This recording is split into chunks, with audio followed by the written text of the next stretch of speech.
to meet Juliet. I'm Emily Egan. I am the Director of Training and Member Services here with the League.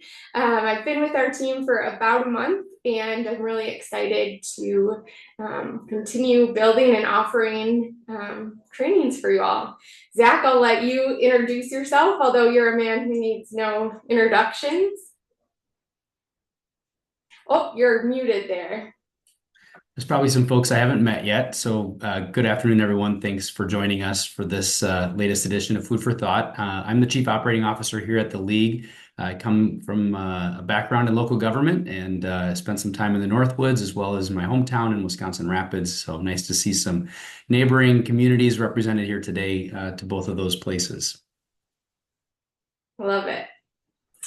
So today, Zach and I's plan is really to share helpful information and resources, but also to give you those ideas that you can adapt for your own municipality, regardless of its size, structure, or population. So we really want this to be practical and applicable to you guys. Want to just quickly cover our objectives and walk through what we're aiming to accomplish today. So we're hoping that by the end of this session that you all can distinguish between the procedural governance and relational governance, understanding what each of these brings to the table and how they can really work together to strengthen your meetings and your decision-making process. Second, we want you to understand how parliamentary procedure, like Robert's rules, can both support and hinder inclusive participation. So we're going to look at how these procedural frameworks provide clarity and structure, but also how they can unintentionally or even sometimes intentionally be misapplied in ways that limit engagement or confuse the public and or governing body members. Last, we're going to apply, or I should say second to last, we're going to apply some practical techniques to help you all lean into the relational governance. And then finally, we'll take a look at some case examples.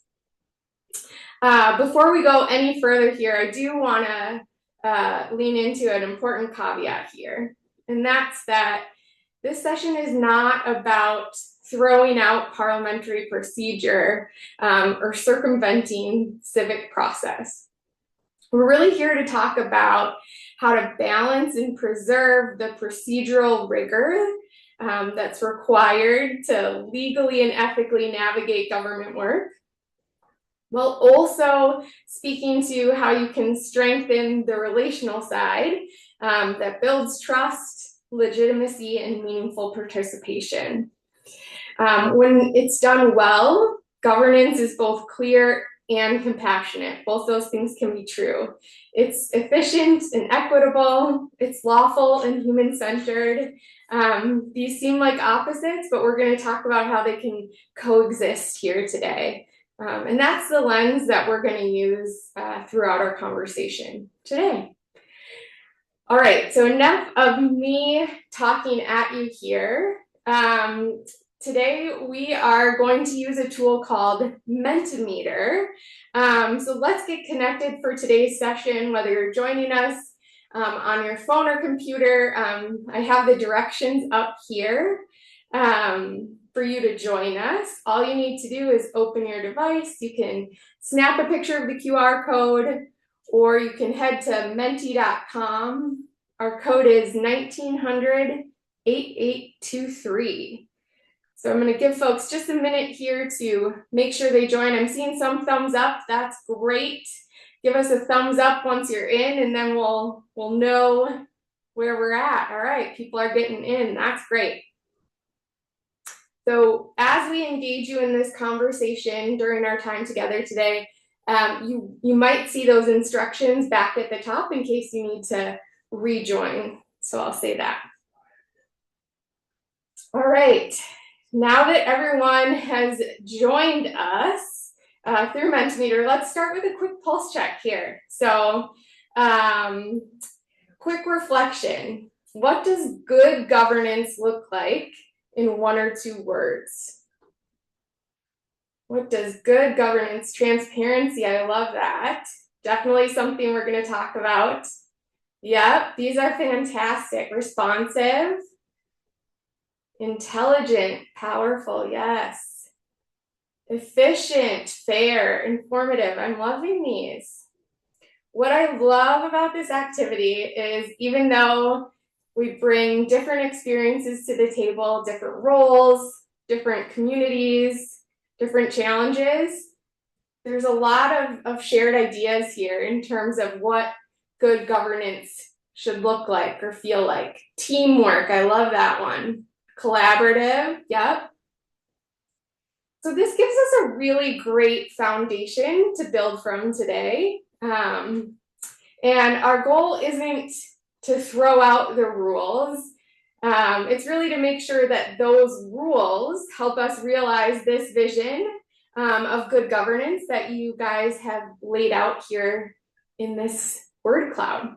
And we're going to revisit this word cloud too at the end of our time together today. So take a look at it and remember it for later.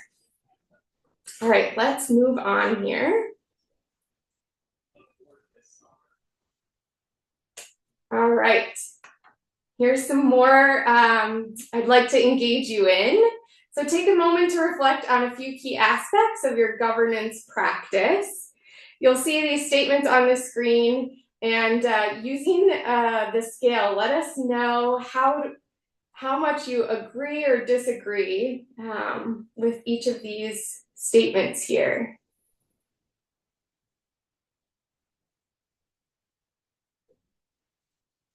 Awesome. Now, this isn't a test. There are no right answers. It's just a quick gut check for us so we can see where folks are at in the room.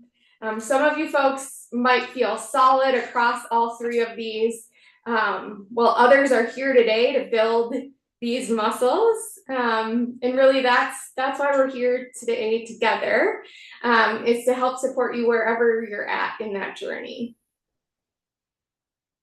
So across the board, it looks like folks have some strong confidence in a lot of these answers, which is great. So you're coming to the table with some strong skills that we can build on here. Looks like a lot of folks have pretty high degree of comfort and agree with these. So awesome. We'll use that to frame kind of how we approach the conversation. So again, thank you for taking a couple minutes to engage in that and reflect. We don't want to speak at you, even if it's through a screen. We want to engage your thinking and make sure that that's reflected in what we're providing here. So let's start by pulling back that curtain a little bit and talking more about governance. Governance in our municipalities is often framed as a set of procedures, rules of order, statutory requirements, open meeting laws, motion minutes, compliance. That's what we'll call procedural governance. Now, procedural governance matters. It's how we ensure transparency. It's how we protect rights and maintain legal accountability. But there's a thing that procedural governance alone isn't enough to build participation or trust. And this is where we're going to lean into the relational governance. Relational governance focuses on the human side of the process. It challenges us to ask questions like, are people being heard? Are meetings accessible, not just physically, but in terms of language and structure? We'll ask ourselves questions like, are decisions being made in ways that reflect community values, not just legal minimums? This is really the relational governance side of things that we're going to explore more here today. So for a quick comparison, you can see this table lays out kind of just broadly what we see as procedural versus relational governance. So you can take a look at each side of the equation. But good governance is about navigating both of these. It's about striking a balanced approach, because when we only focus on the procedural side, we really risk creating meetings where residents feel like outsiders, and that can lead to frustration, apathy, or in some cases, confrontation.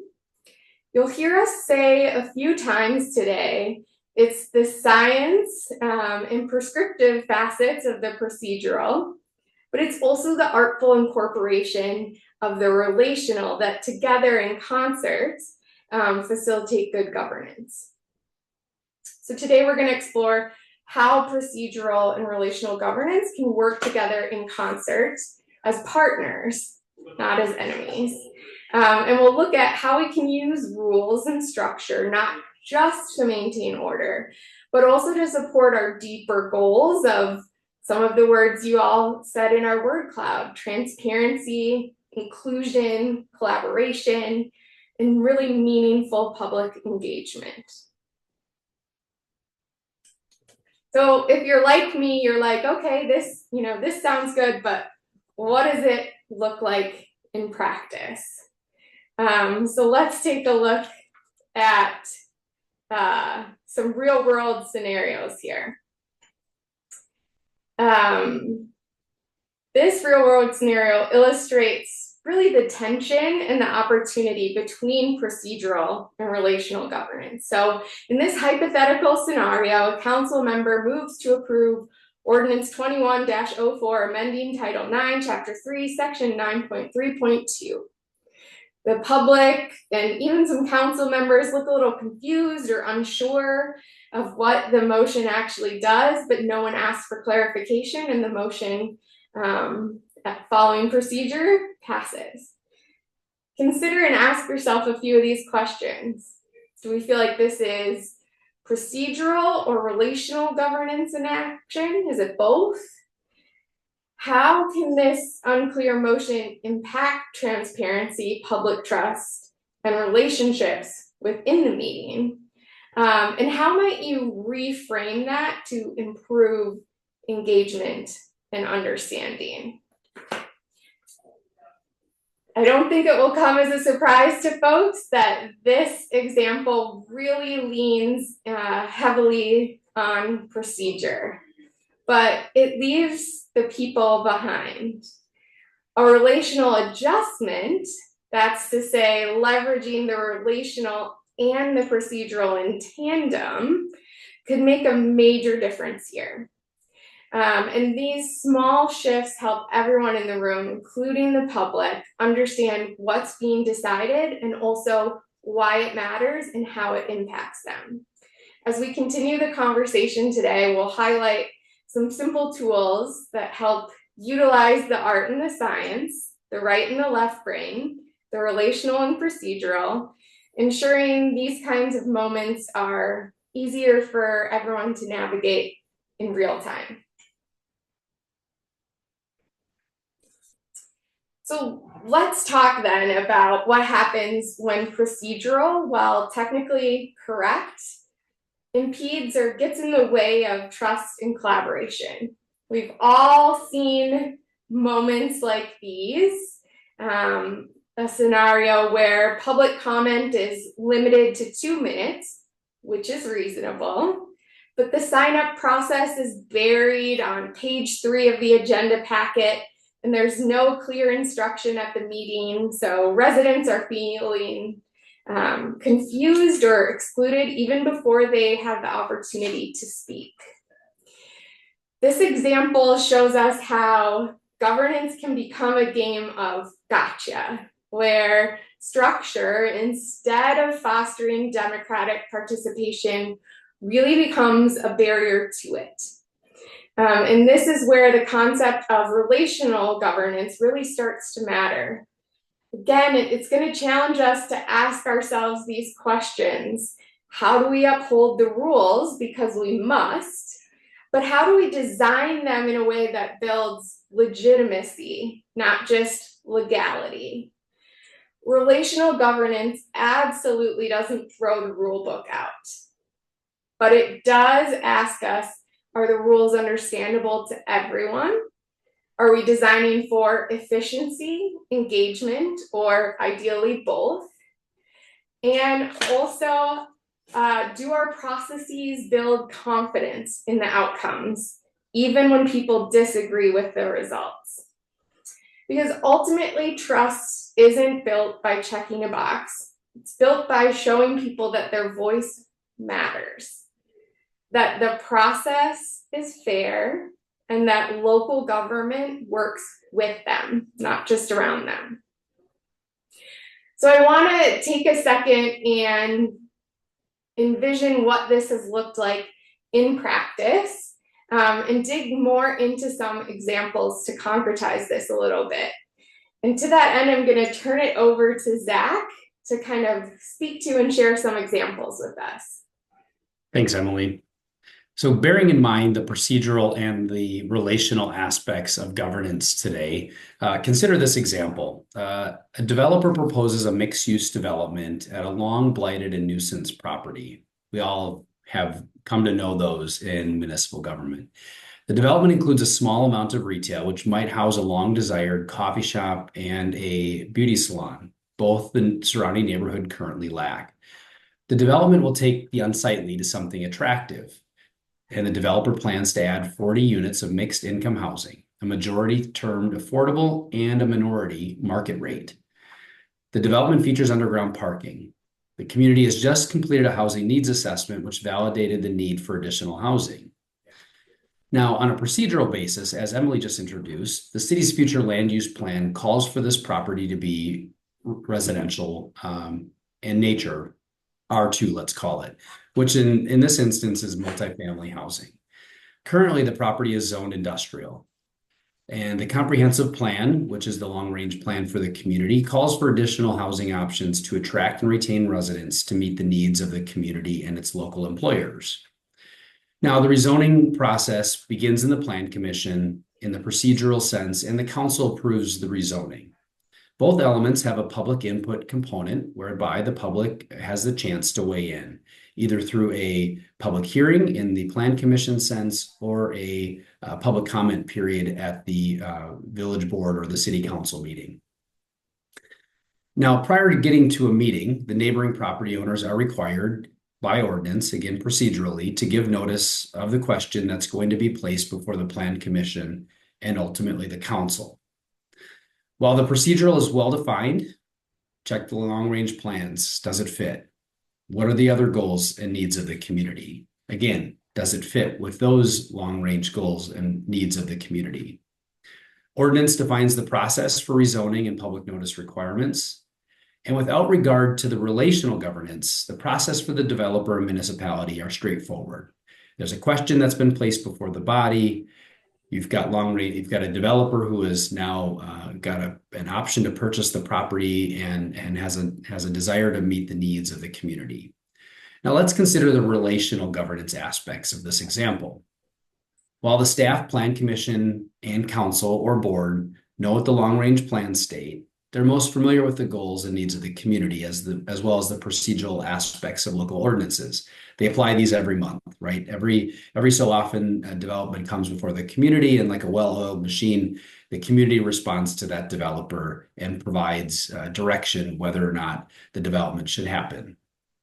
Now, the public who just received notice the week prior to the meeting, those that are adjacent property owners, say to this example, they have not been engaged in the past planning processes governing the entire community, nor have they seen the long-range comprehensive plan or future land use maps. And in many cases, you talk about these things and their heads might explode. They really have no concept or have had any exposure to these opportunities.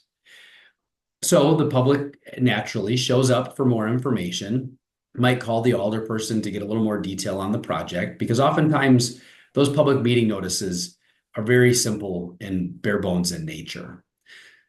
So in this example, the relational could weigh in, as we all have seen, with folks that are skeptical or have a sort of not in my backyard mindset around potential development.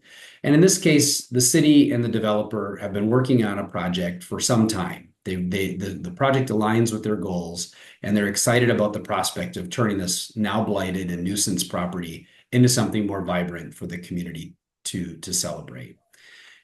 So consider the relational aspects of this. If the city has been working on this, or the village have been working on this redevelopment site for some time, might they consider the relational aspects of the stakeholders that are adjacent to the property owner, to the property in question? Oftentimes, these property owners, while adjacent, may not be consulted or been looped back in after the plans have been developed adjacent to their property. Similarly, thinking of stakeholders who didn't receive public notice directly from the city. So if the requirement is to notify the property owner, say 200 feet adjacent to the property, there's a whole host of property owners and stakeholders throughout the community who see a value in adding affordable and additional housing units to the community. So be sure to think about those. If the ordinances in the procedural sense do not require you to engage with those other stakeholders, there oftentimes are chambers of commerce, business associations, neighborhood districts, others, the faith-based community, housing advocates, individuals that are working on housing the currently unhoused who might otherwise directly benefit from the proposed development. So in the procedural sense, there's a lot missing to the broader equation in achieving successful and productive engagement in a community. So give that consideration. Oftentimes, beginning with the end in mind is something that's often referenced as a successful leadership sort of trait and attitude. And I think in this instance, sometimes working backwards from what is an ideal development and then beginning way before that to engage stakeholders who could otherwise fill in the gap. So oftentimes I always think about who's not in the room. Who are the voices that in municipal government wouldn't otherwise get engaged or asked for their opinion? Because as many folks on this webinar know today, it's oftentimes those that are skeptical or have concerns or maybe outright opposed to a project or a proposal that show up before the governing body to influence, whether it's the plan commission or the municipality. I will also note, if your comprehensive plan and future land use map indicate that that this development would be an appropriate development, there are certain risks associated with saying no in appeasing what might otherwise be what is appearing to be the majority opinion of the public. So make sure as a governing body member, you become aware of the risks associated with various land use decisions because they really can carry a major risk and put the municipality in a spot where the developer who may know that the municipality has certain obligations and rules to consider and approve a development. So that's one example that I think many folks may have encountered. Hopefully I didn't bring up any PTSD that might come about there. But oftentimes the procedural and the relational, not enough consideration is given to the relational, but it can be very valuable in supporting the procedural aspects to getting a development done. Emily, do we have another minute to talk? Yeah, go for it, Zach. If you have some more examples to share, lay it on us. Sure. Another example might be think about a thoroughfare in your community where there's oftentimes excessive speeding or maybe some truck traffic that doesn't belong there. In a procedural sense, council member may make a referral to a committee to talk about the situation and get the police department's input, get the city engineer's input. Council member might be hearing from the neighborhood, we need more stop signs, or we need to put a traffic light there.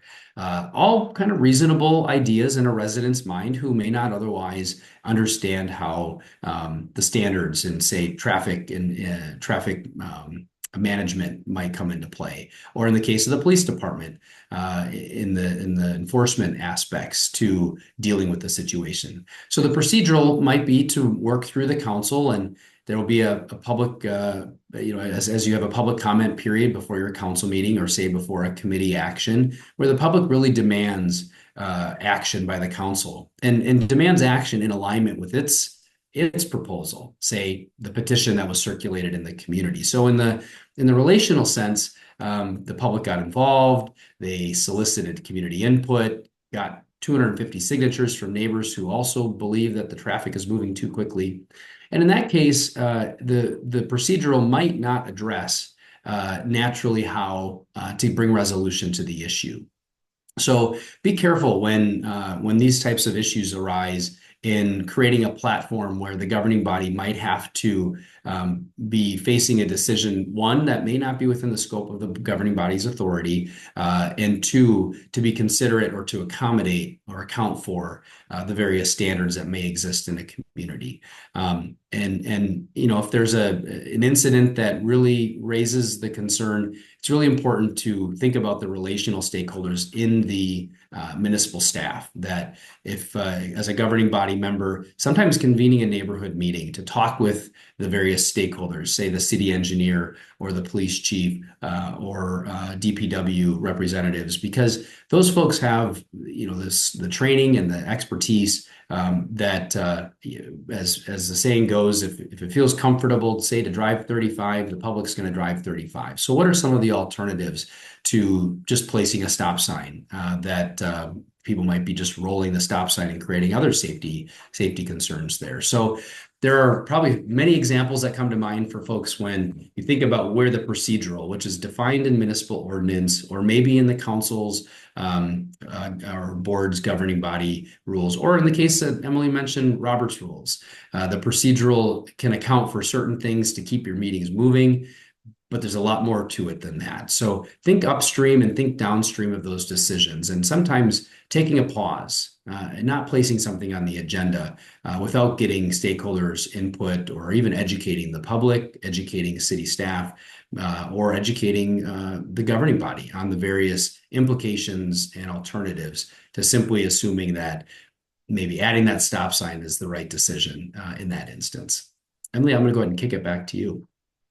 Great, Zach, and thank you so much for those examples. I think they really help to kind of shine a light on what we're hoping to accomplish here today. And so with that, I want to get us to the tools, because your time is valuable, and I'm sure you're like, this all sounds really great, but how does it work in practice? So our first tool here today is framing motions with both legal accuracy and plain language. Again, we're kind of talking a lot about balancing a few things together, which is likely not something that's new to you all as part of your work. But here's the reality. Most members of the public, and even some governing body members, don't speak in ordinance numbers, legal citations, or statutory language, much to the dismay of our legal team, I'm sure. But that's really often how motions are presented.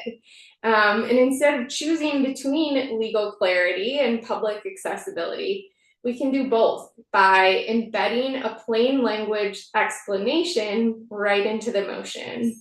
So consider reframing your motion with the legal and plain language.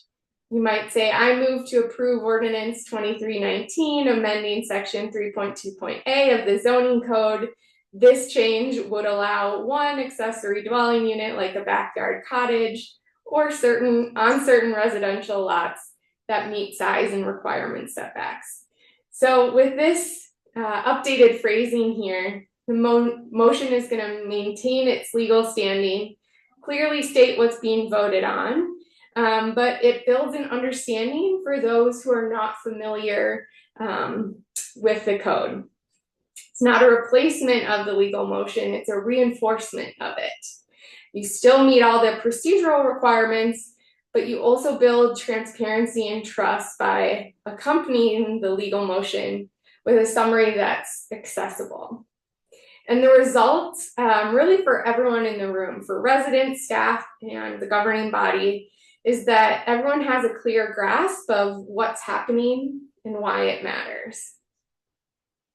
So with all the tools that we talk about today, we're going to talk about how to strike that balance. So this small shift in terms of reframing your motions to merge the legal accuracy in the plain language, it does three big things. It builds public trust. When people understand the decisions being made, they're more likely to feel included and to trust the outcome, even if they disagree with it. The second thing it does here is it supports accessibility and transparency, two things that I felt in that word cloud that we put together earlier. When motions are clear, the public is better able to understand what actions are being taken. And instead of procedural confusion, you create a clearer connection between the motion and its real-world impact. So helping residents follow the decision-making process, even if they're not participating directly. Lastly, it empowers your stakeholders. So not everyone starts with years of experience navigating parliamentary procedure or municipal code. And this tool is about leveling the playing field and translating things for the different stakeholders that you might have. I want to be clear again that this is not about dumbing down or even abandoning your parliamentary procedure. For example, Robert's rules. Procedural structure matters, but good governance goes beyond one rule book. We also have to be aware of other statutory requirements like Wisconsin's open meetings law, which govern when and how we engage the public. The challenge and really the opportunity here is to design meetings and processes that honor the legal obligations while still fostering clarity, trust, and meaningful participation. So imagine this. During a city council meeting, a member makes a motion by saying, let's do that one thing we talked about last week, the housing change thing. The public kind of nods along and the rest of the council assumes they know what's meant, but no ordinance number is read, no official language is clarified. The motion is seconded, voted on, and approved. This is a counter example. Here we've leaned way too far into the casual conversational language. It's going to cause the public record to be unclear, making the decision hard to trace or enforce. Your staff are going to be uncertain about what exactly needs to be implemented, and residents watching either in person or perhaps on video later or reading your minutes aren't going to know what was actually passed.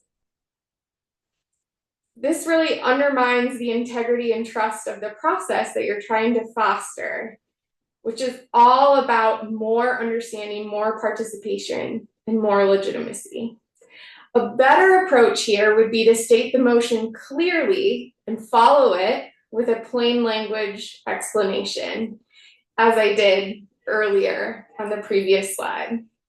And that's going to maintain the legal language required for your record while also helping everyone, especially the public, understand what's at stake. Again, I want to say it's not about dumbing it down. It's about making it visible, traceable, and trustworthy. So as you're prepping agendas or supporting board chairs, consider how you keep the motion legally sound and human-friendly at the same time. We're not replacing Robert's rules or your parliamentary procedure. We're making them more usable, understandable, and trustworthy. And that's why this tool is really so impactful. The second tool we want to talk about today for you is structuring your public comment for trust. Public comment is one of the most visible parts of public meeting and often can be one of the most misunderstood. It's easy to think of the microphone as the finish line. The resident speaks, the governing body listens, and we move on. But transparency isn't just about the microphone. It's also about the feedback loop. It's about whether people feel heard and whether their input makes a difference. Think about the examples that Zach provided. So I want to walk through a few ways that we can make public comment more inclusive, transparent, and ultimately more trusted. The first strategy is publishing the rules in advance. When residents don't know how to participate, whether that's how to sign up, how long they'll have, or what's expected of them, they're already behind before they even start. So publishing clear, plain language instructions on your website, in your agendas, and even at the meeting itself help remove that barrier. It also helps avoid accusations of unfairness or selective enforcement. And to that end, I want to make a critical reminder and say that while it's important to have and communicate participation rules, those rules must not infringe on residents' First Amendment rights. So restrictions must be content neutral, consistently applied, and focus only on the time, place, and manner, not on any viewpoint being expressed. And I would caution you to avoid any rules that might silence criticism or impose unnecessary burdens on your public comments, because your rules for public comment should be about accessibility, not about selective enforcement. So one thing you might consider doing is including a one-pager at the entrance to the meeting that outlines how to participate and where public comment fits into your agenda. Just be sure that it aligns with the constitutional protections and your local legal guidance. The second strategy we have here is providing summary statements of comments received. So one of the fastest ways to build trust is to publicly reflect what was said. Absolutely doesn't mean responding to every comment in real time. I can't imagine what that would look like. This is about closing the loop. So imagine something like, during last month's meeting, we received 22 comments on traffic concerns. 15 were in favor of speed humps, 5 raised enforcement questions, and 2 were asked about signage. We've referred these to Public Works and will report back at the next meeting. This kind of follow through builds credibility and keeps people coming back. Our last strategy here within this tool is building a follow-up habit that you can maintain. So residents who come to your meeting and speak aren't just voicing concerns. They're really investing their time and their trust. And a simple way to honor that is to build a repeatable habit of follow-up. Now, that certainly doesn't mean logging every comment in a detailed tracking system. For many municipalities, that's really not realistic and it's not required.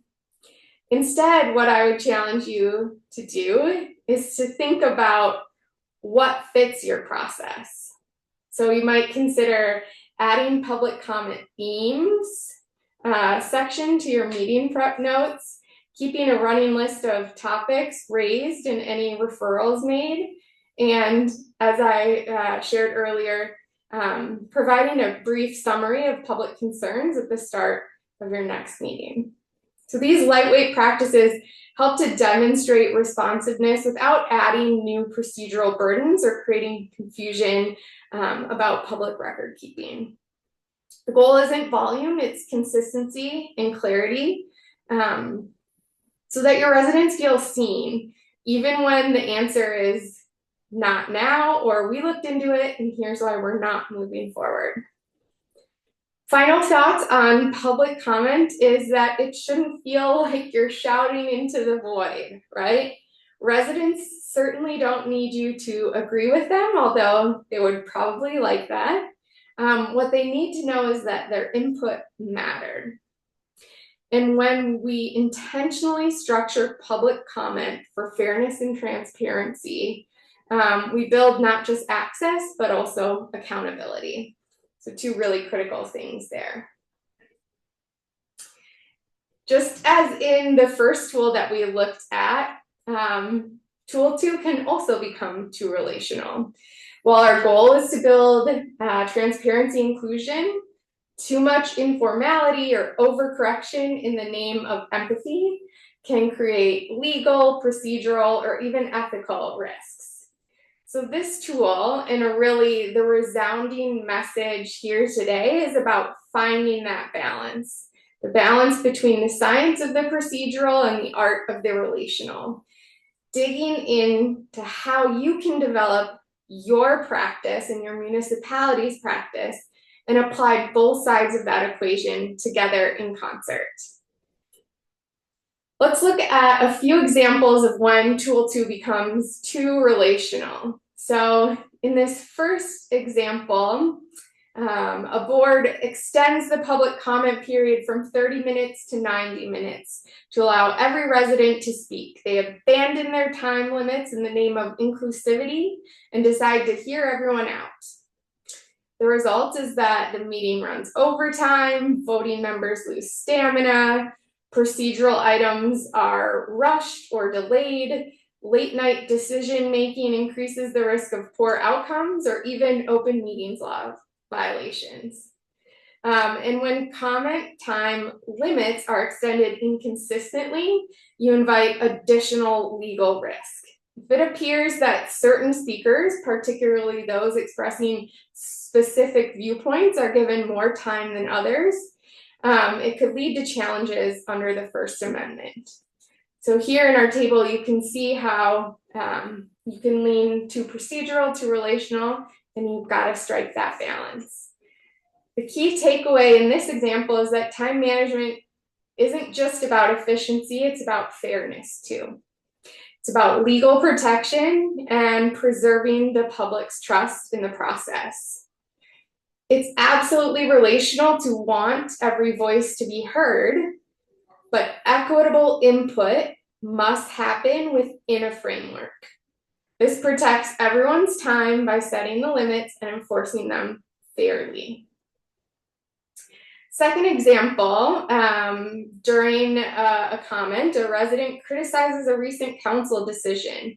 The mayor tries to demonstrate relational transparency by responding immediately, clarifying, defending, and entering into a back and forth dialogue. The result, the meeting devolves into debate. Other residents feel ignored or intimidated, and the council risks violating state-level rules that prohibit deliberation on items not in the agenda. The key insight in this example is that relational governance and relational leadership doesn't mean an immediate response. It means follow-up, acknowledgement, and transparency, but in the right place at the right time. In the right place at the right time, right? That's key here. Our final tool that we're going to look at today is both small but powerful, and that is using facilitator scripts. So most board chairs and council presidents facilitate meetings based on their experience, their training, their instinct, or what they've seen modeled before. And sometimes that works great. But when discussions get tense, complicated, or confusing, having a few clear, repeatable phrases can go a long way toward keeping the meeting both inclusive and on track. And that's where this tool, the facilitator script, comes in. You might be wondering, what is a facilitator script? A facilitator script is absolutely not a word-for-word teleprompter. It's really that menu of phrases designed to help chairs or facilitators clarify what's happening, keep the discussion moving, ensure everyone's heard, reinforce fairness and structure. Think of it like the referee whistle. It provides cues that help participants feel safe, seen, and guided. Let's take a look here. Here you can see a few examples around, you might use these yourself. They may seem simple, but they promote consistency, fairness, and transparency. 3 ingredients every meeting needs, and 3 ingredients I saw reflected in our initial word cloud. So this tool matters because it helps you navigate emotionally charged discussions, controversial decisions, public comment periods, and moments of confusion or disruption. When we use clear and neutral language, it helps de-escalate tension, clarify next steps, and ensure both the public and the governing body feel the meeting is being run professionally and fairly. Just like the other tools that we've discussed here today, this isn't about controlling the room. It's about guiding with care and intention. Used effectively, facilitator scripts are going to do a few things. They're going to support procedural integrity by making expectations clear and participation structured. They are going to reinforce relational governance by demonstrating care, presence, and responsiveness. And they're going to help you meet legal obligations and build community trust, because great facilitation isn't flashy, it's intentional. Zach went ahead and dropped the resource we have for you today, the example facilitator script, in the chat. I encourage you all to download and save that and adapt it for use in your next meeting. All right, so we've walked through a set of tools you can take back to your meetings and ways to make your process clearer, your engagement more intentional, and your role as a facilitator more confident. These tools aren't silver bullets, but they're small strategic shifts that over time build trust and strengthen local democracy. So before we close, let's flip the lens. We started today by asking what good governance looks like. Now I want to ask you, what helps get you there? So in just 1 to 2 words, what's one thing, an idea, a value, a behavior that helps us move closer to good governance?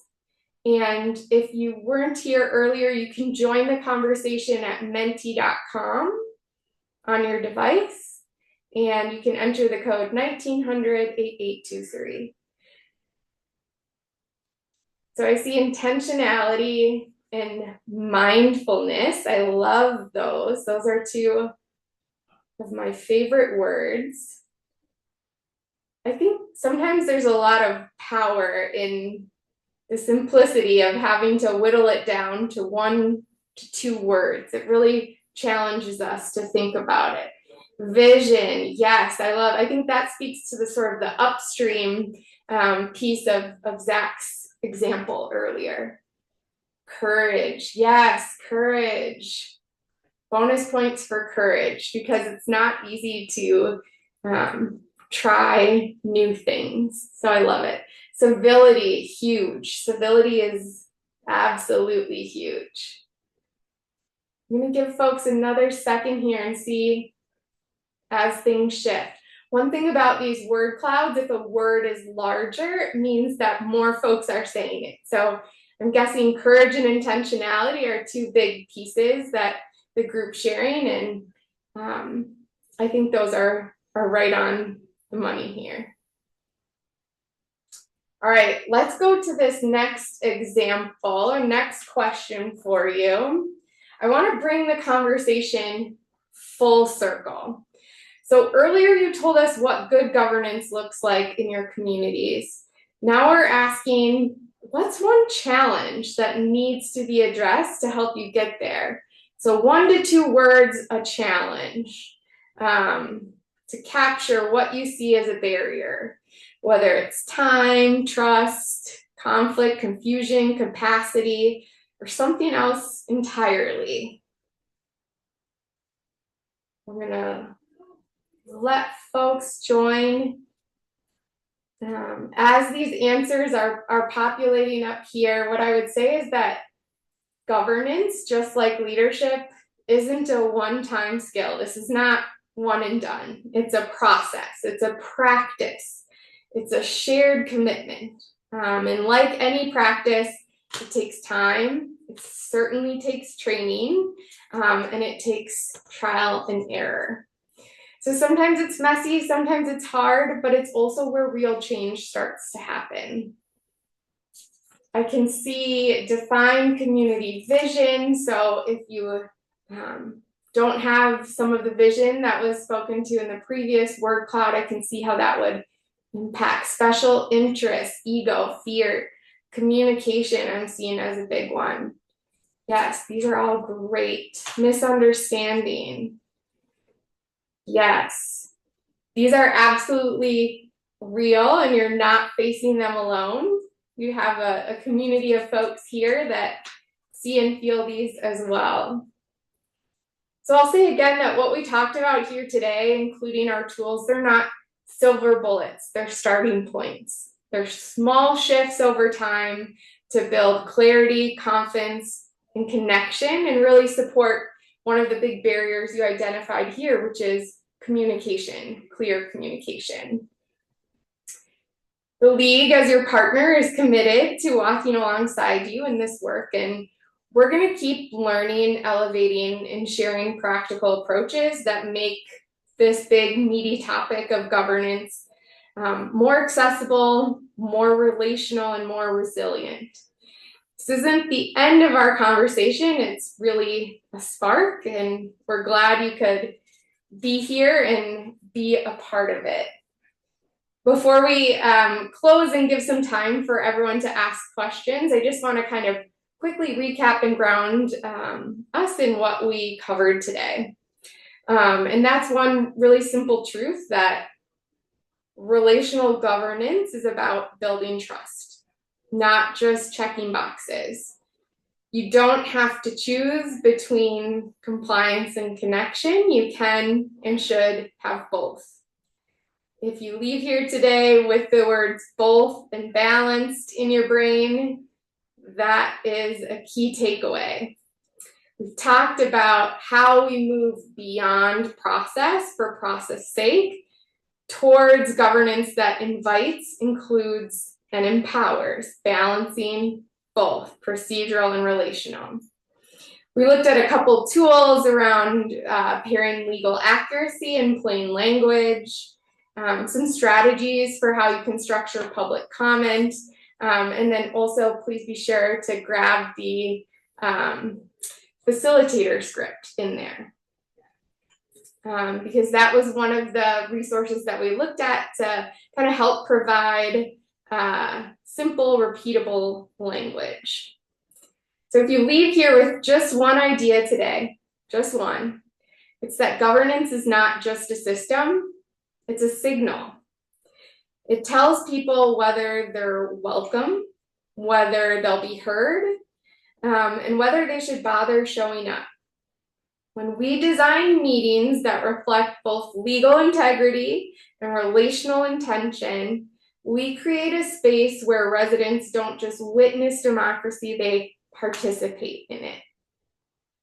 So before we wrap today, I want to open the floor to you all. If you have any questions, I can see some folks have already dropped them into the Q&A.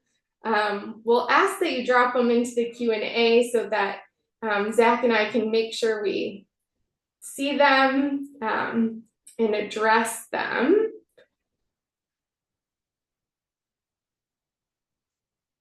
Give folks another minute here. I know sometimes if you're like me, it's hard to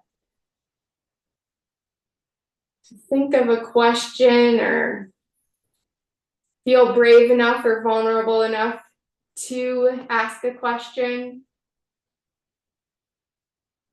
I see someone noted a comment appreciating the emphasis on balance, and yes, absolutely. It's not an either or. It's really finding that balance, and I think that's the challenge, is how to really define where that is and what that looks like within the bounds of your procedural parliamentary governance. So I can appreciate that too.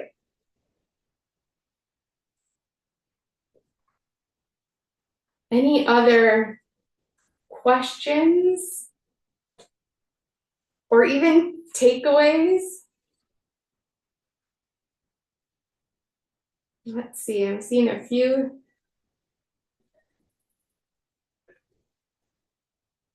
Few comments.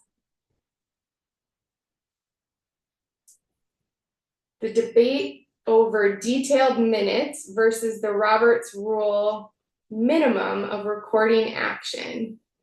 The minimum is not useful for protecting public, but useful for protecting legislators.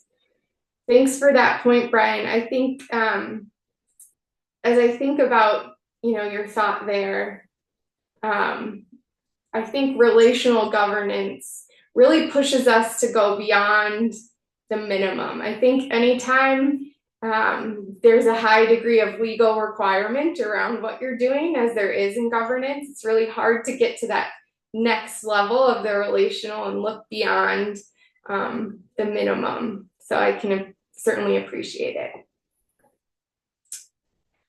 All right, well, we are about at time, and I just want to thank you all for joining us for today's Food for Thought, and for letting me jump in here and share some lessons with you today. I hope we see you all at the League's Fall Conference. That registration is now open. So if we see you there, please pop in and introduce yourself. And thank you so much. Zach, anything else you would add here to close us out? No, we had some good questions. I would just direct people's attention to the league's frequently asked questions under the legal resource page.